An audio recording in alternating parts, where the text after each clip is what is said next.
So when the chart was posted as to how we should do the conversion, a number of persons were saying that it looks complicated. It's very challenging to understand, and I understand. I understand because sometimes we don't like maths, and when we see mathematical equation or expressions, we just have a mind block to it. It's not that we don't understand, but we already have a preconceived notion as to how we are going to treat mathematics, and so it affects us psychologically. But if you look at it carefully and you look at the arrows, you will first start to gain an understanding as to what is going on. There are two operations there, the multiplication and the division. And if you look at the arrows that are going right, the ones at the top are going right. And what it is saying is that when you're going from larger to smaller, you use the multiplication sign. And when you're going from a smaller unit to a larger unit, you use the division sign.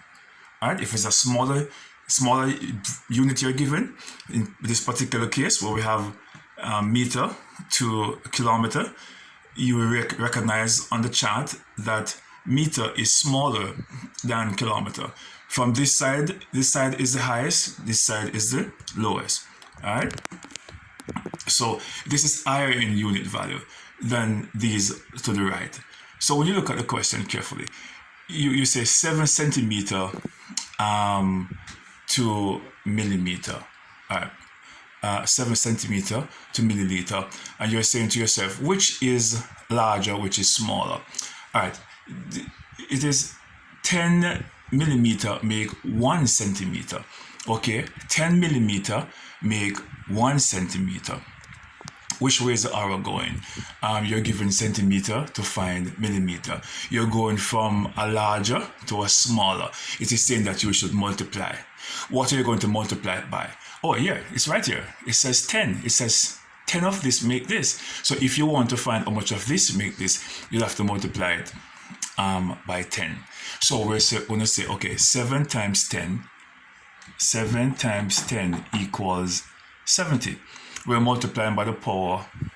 When you're multiplying by the power of 10, all you need to do is to add a 0 to the number you're using to multiply.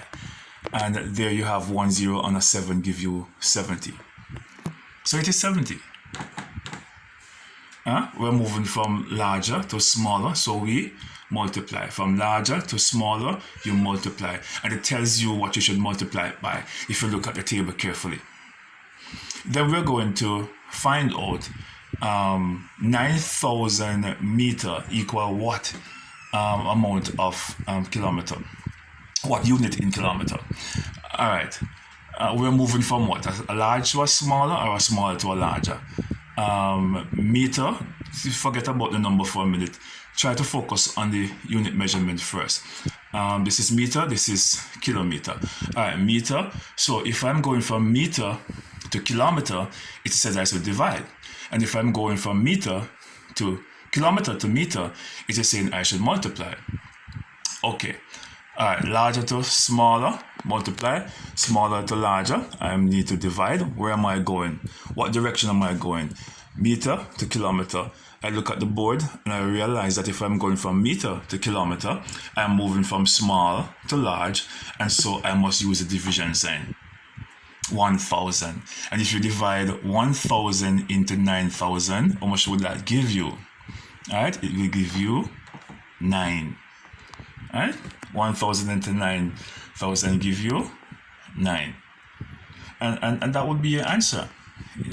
So it is not as complicated as you might think it is. What you need to do is to look at the chart that you're given, the conversion chart you're given, and you multiply and divide depending on which direction you're going. And then it will be a little bit more easier for you.